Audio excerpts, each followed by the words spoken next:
ओम शांति। आज 11 अगस्त 2020 की शाकार मुरली। पहले सुनते हैं मुरली के कुछ मुख्य पॉइंट्स। आज बाबा ने कहा खुशी से समझाना चाहिए, श्री कृष्ण आ रहे हैं, कृष्ण का राज्य फिर स्थापन हो रहा है।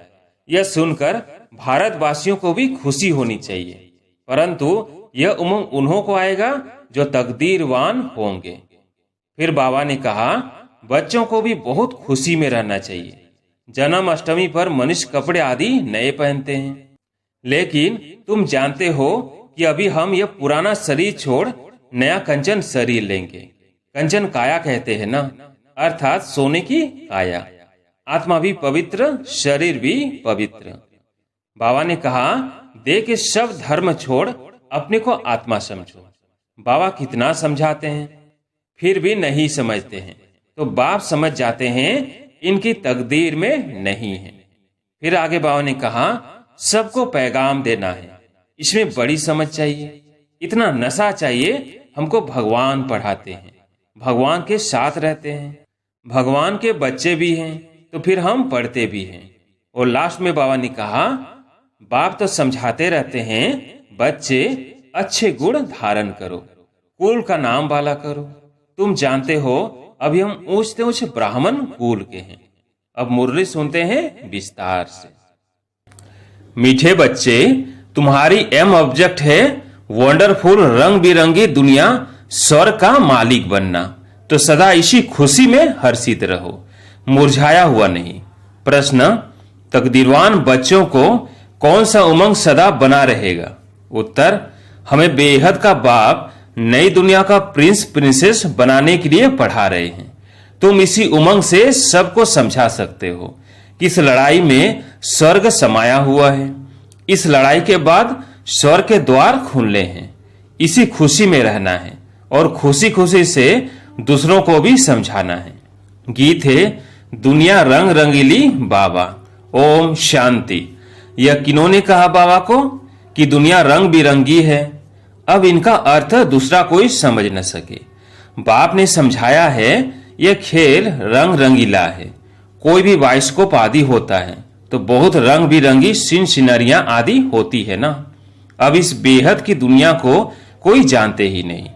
तुम्हारे में भी नंबरवार पुरुषार्थ अनुसार सारे विश्व के आदि मध्य अंत का ज्ञान है। तुम समझते हो स्वर्ग कितना रंग बिरंगा है, खूबसूरत है, जिसको कोई भी जानते नहीं, कोई की बुद्धि में नहीं है। वह है वंडरफुल रंग बिरंगी दुनिया।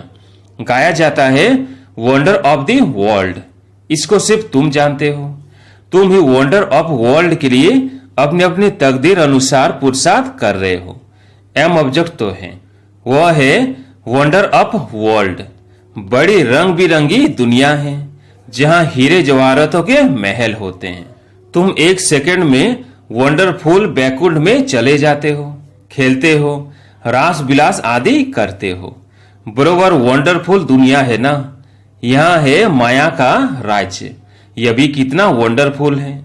मनुष्य क्या क्या करते रहते हैं दुनिया में, यह कोई भी नहीं समझते कि हम नाटक में खेल कर रहे हैं। नाटक अगर समझे तो नाटक के आदि मध्य अंत का भी ज्ञान हो। तुम बच्चे जानते हो बाप भी कितना साधारण है। माया बिल्कुल ही भुला देती है। नाक से पकड़ा यह भुलाया, अभी अभी याद में है, बहुत हर्षित रहते हैं। ओहो, हम वंडर ऑफ वर्ल्ड स्वर्ग के मालिक बन रहे हैं, फिर भूल जाते हैं तो मुरझा पड़ते हैं।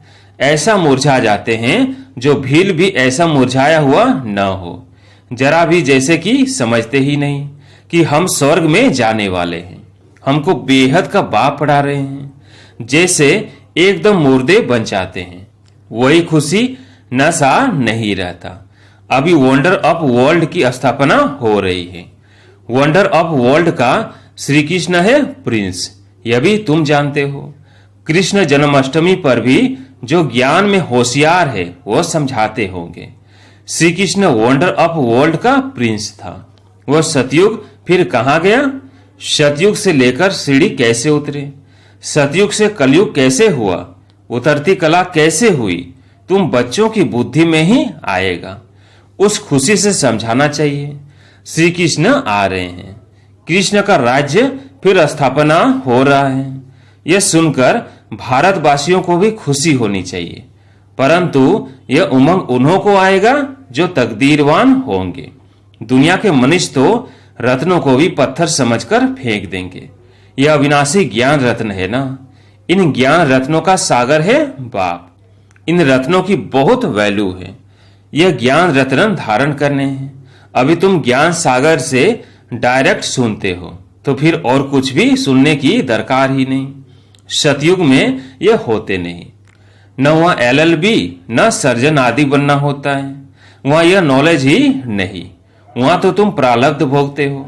तो जन्माष्टमी पर बच्चों को अच्छी रीति समझाना है। अनेक बार मुरली भी चली हुई है। बच्चों को विचार सागर मंथन करना है, तभी पॉइंट्स निकलेगी। भाषण करना है तो सवेरे उठकर लिखना चाहिए, फिर पढ़ना चाहिए। भूली हुई पॉइंट्स फिर ऐड करनी चाहिए। इससे धारणा अच्छी होगी।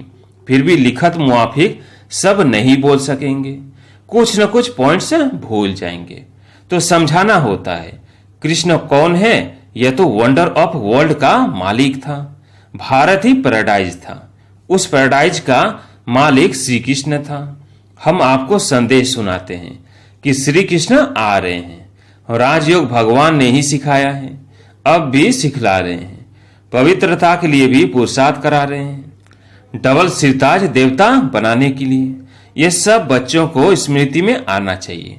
जिनकी प्रैक्टिस होगी वो अच्छी रीति समझा सकेंगे। कृष्ण के चित्र में भी लिखत बड़ी फर्स्ट क्लास है। इस लड़ाई के बाद स्वर्ग के द्वार खुलने हैं। इस लड़ाई में जैसे स्वर्ग समाया हुआ है।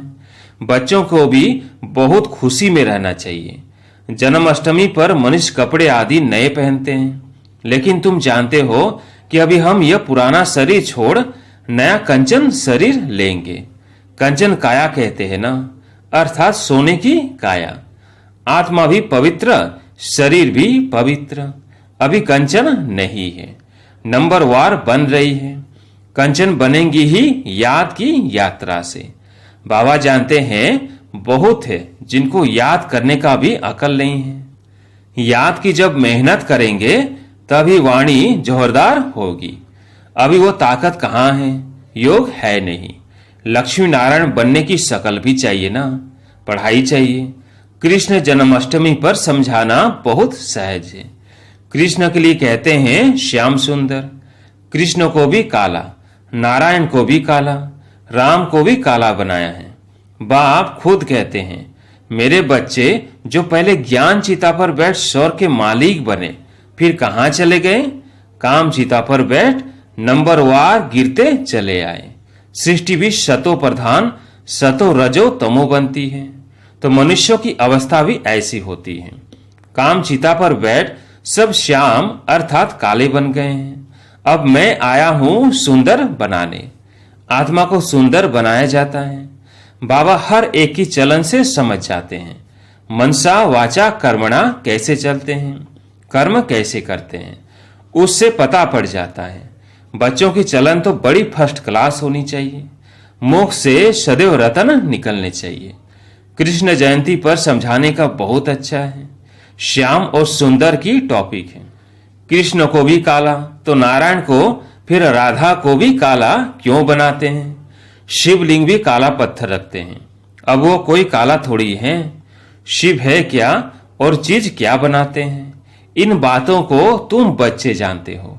काला क्यों बनाते हैं तुम इस पर समझा सकेंगे। अब देखेंगे बच्चे क्या सर्विस करते हैं। बाप तो कहते हैं यह ज्ञान सब धर्म वालों के लिए है। उन्हों को भी कहना है। बाप कहते हैं मुझे याद करो तो तुम्हारे जन्म जन्मांतर के पाप कट जाएंगे। पवित्र बनना है। किसको भी तुम राखी बांध सकते हो, यूरोपियन को भी बांध सकते हो। कोई भी हो उनको कहना है भगवानुवाच। जरूर कोई तन से कहेंगे ना। कहते हैं मामे कम याद करो। दे के सब धर्म छोड़ अपने को आत्मा समझो।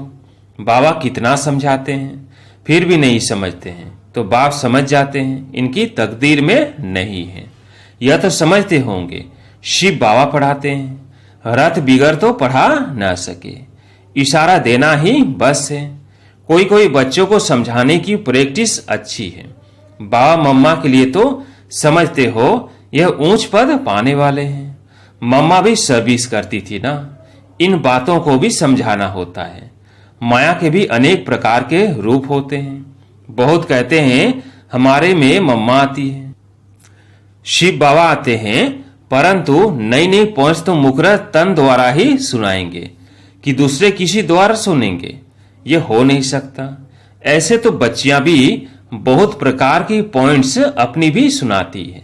मैगजीन में कितनी बातें आती हैं। ऐसे नहीं कि मम्मा बाबा उनमें आते वो लिखवाते हैं, नहीं, बाप तो यहाँ डायरेक्ट आते हैं। तब तो यहाँ सुनने के लिए आते हो। अगर मम्मा बाबा कोई में आते हैं तो फिर वहीं बैठ उनसे पढ़े, नहीं, यहाँ आने की सबको कशिश होती है। दूर रहने वालों को और ही जास्ती कशिश होती है। तो बच्चे जन्माष्टमी पर भी बहुत सर्विस कर सकते हैं। कृष्ण का जन्म कब हुआ यह भी किसको पता नहीं है।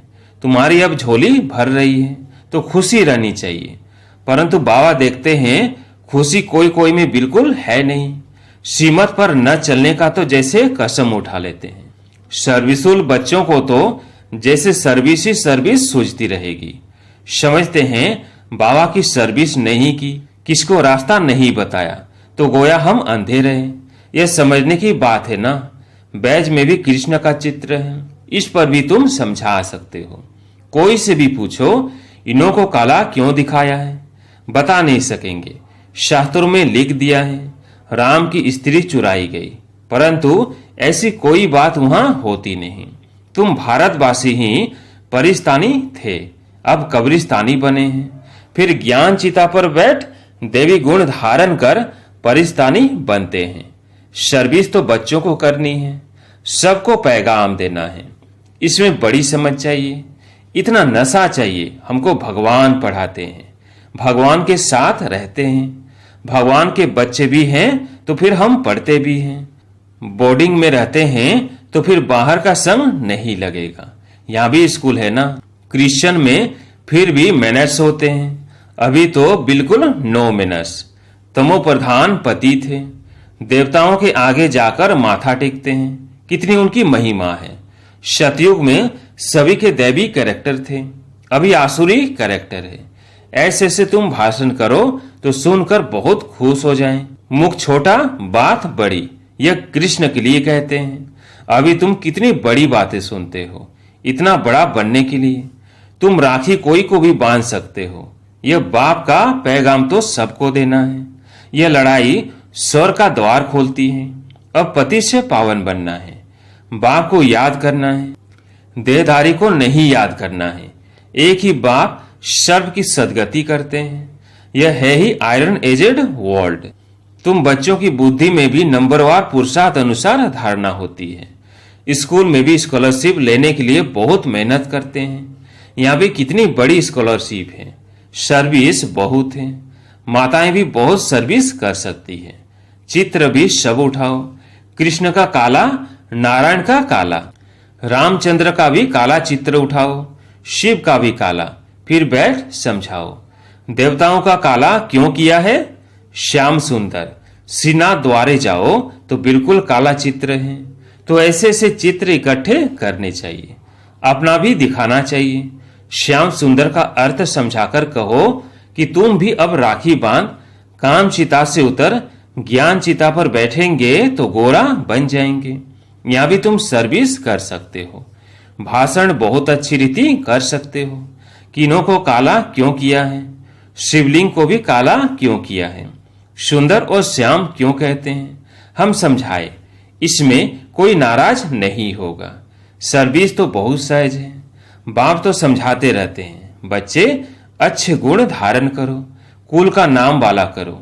तुम जानते हो अभी हम ऊंचते ऊंच ब्राह्मण कुल के हैं।